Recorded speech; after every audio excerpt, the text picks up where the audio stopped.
Marvel Rivals has a problem. You see, I was scrolling the internet looking to fill the void in my soul with some Marvel Rivals content when I stumbled across this video where this Overwatch role trainer complains about tanks and strategists saying they play as if they're owed something, and other trust me bro style anecdotes in what amounts to blanket projection.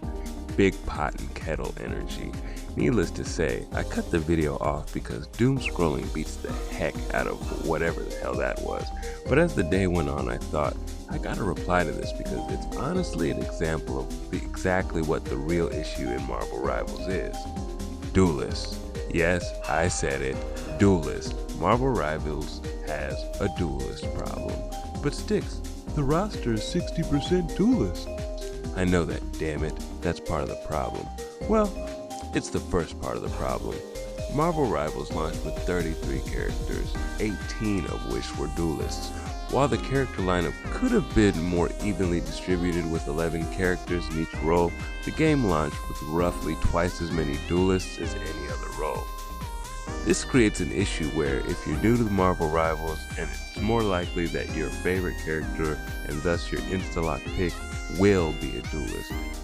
Now, to some extent, I understand this because I think the developers understand the duelist role is basically non-essential, meaning to play DPS there are few considerations that one has to make around team play outside of asking for heals every 2 seconds. So duelists don't have to focus nearly as heavily on keeping teammates alive or defending objectives, so it makes sense to have the majority of core characters that fans would want to see in matches able to kind of play how they want and flex their kits for the world to see, as 1-3-2 comps are totally serviceable.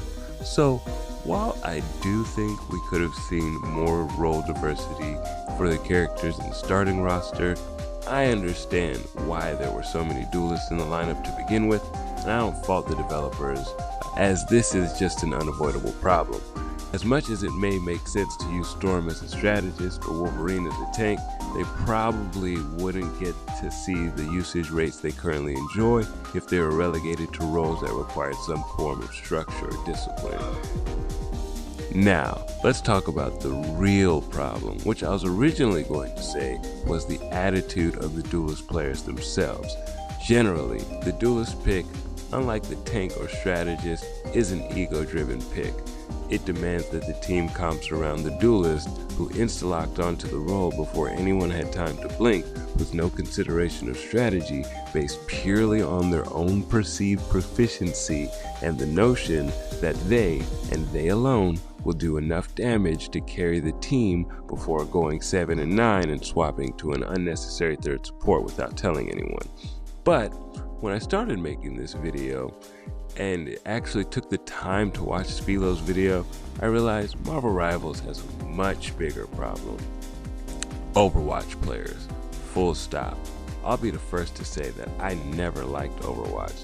The aesthetic never really worked for me. The characters are whack. It's a first-person game, but it's not actually a shooter. You buy skins, you can't see to push objectives in them. That on his face never got me.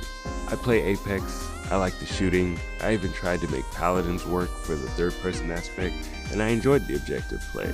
Marvel Rivals manages to get all that right with a full roster of heroes we actually know. And for many, this has been a breath of fresh air in their gaming lineup.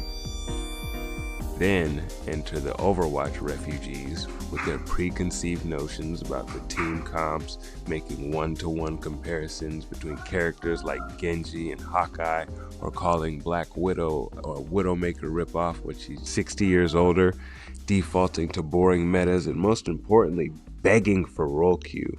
What really got me was when he said this. It's because the way that support players are often positioned is with a full vision of the battlefield.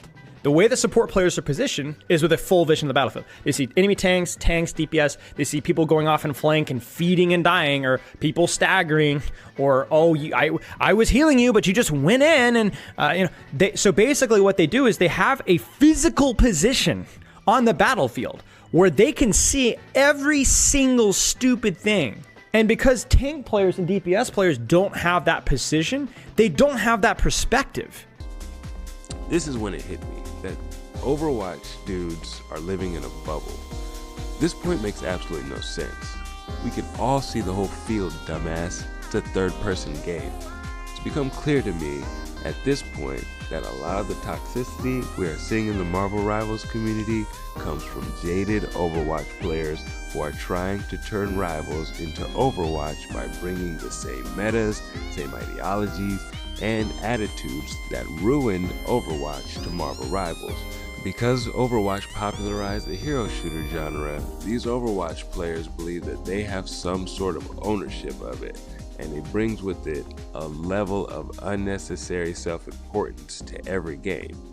The thing is, Marvel Rivals isn't Overwatch. In fact, some would say it has more in common with League of Legends than Overwatch. And like I said before, I never played Overwatch, and I know there are many Marvel Rivals players in that same boat. So if you want to talk about Overwatch, go to those dying Overwatch 2 servers and talk about it over there, because we do not care.